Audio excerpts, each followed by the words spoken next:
Yo, Benny Blanco from the Bronx, Cabin White. I am right back with another football video, and we have just had the opening ceremony and the first match of the CAF Chan Championships that was held in Tanzania. So the first match, Tulipatana Bongo Mikocheni, that's where the first match has been held, and the opening ceremony, and of course we expect the last match and the closing ceremony, if there will be one, to happen at Kasarani.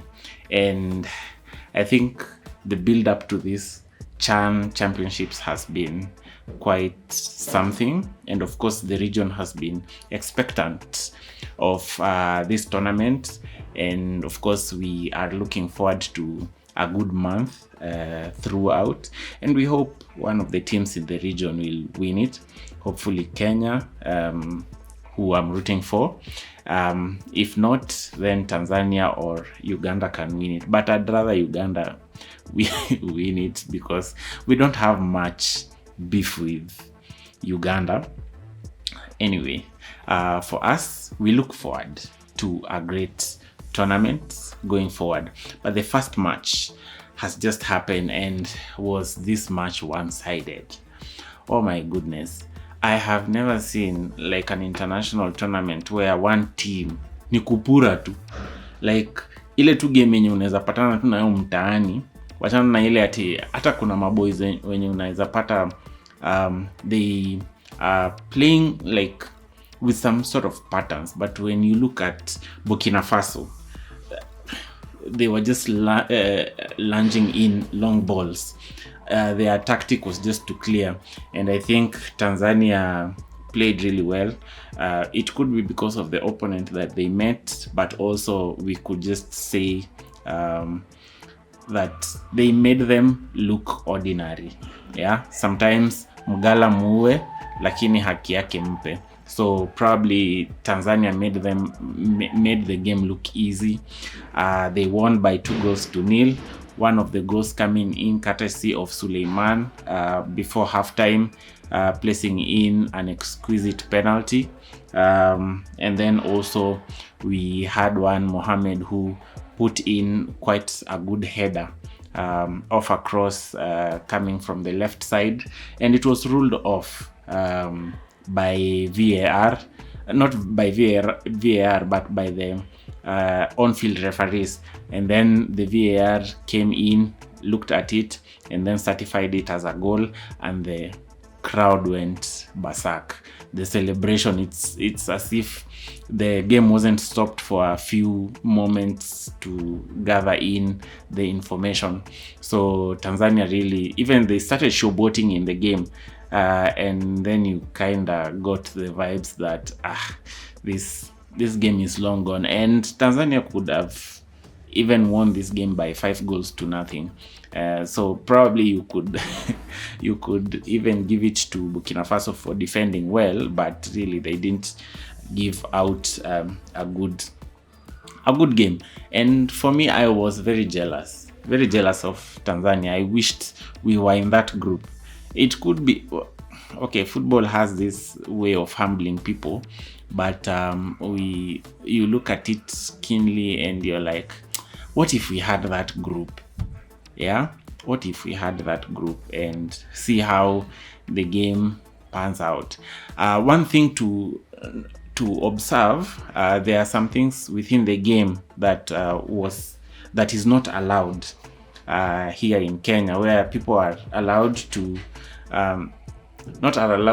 we are banned from carrying in paraphernalia that is supposed to help us to support or cheer on our teams effectively, like drums or vuvuzelas or any form of blowing instruments, or even a whistle, flags. What else?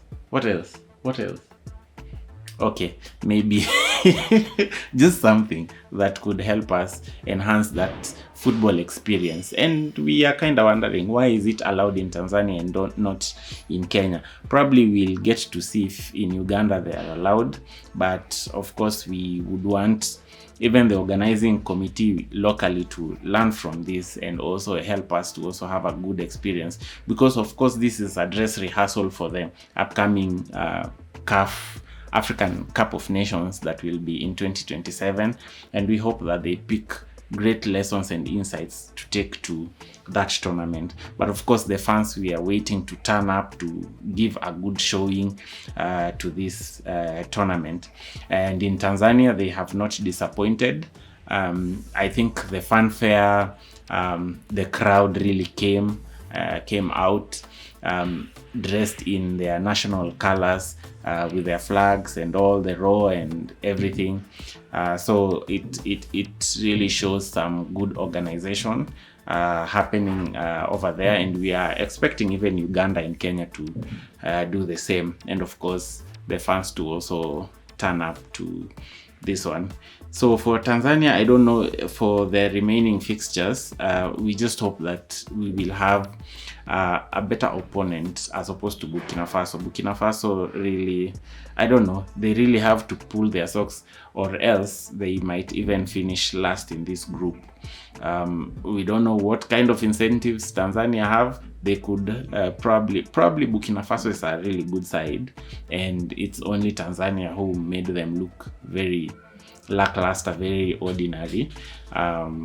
We still have a lot to learn from the group and see how things pan out. At the moment, because it's the first match, you could argue that Tanzania are favorites to go through, whether it's first or second. Of course, buoyed by the home crowd, I expect them to do even much better than many people are expecting. Because their group really isn't what you'd term as even close to the group of death. So kudos to them, kudos to the Taifa Stars, kudos to Suleiman for the exquisite penalty, even for the goal. That goal was I don't know, it was very, very nice, and very calculated. You know, sometimes footballers make football look so easy, and then you think, I can even do that. But the way that ball was chipped in and it found their player perfectly placed to head in the ball, that was really, really good. And there was a moment where the Burkina Faso goalkeeper turned into a prime Donnarumma, last season's Donnarumma, or even Thibaut Courtois, because there are some saves that he pulled off that you'd have thought that this, in any other day or any other goalkeeper, this would have counted for a goal. So as it stands, Tanzania are on top of that table, 3 points, 2 goals, 2 goal difference, none conceded, better ball possession, better chances, better attacks, and all that jazz. So we are up and running in this year's CHAN championships. Yeah, so let's wait and see what other teams play out tomorrow. Yeah, and then we will be here to give all the updates. Till the next time, hit that notification button, subscribe, share this video, I don't know, and everything. Let's do this. Bye bye.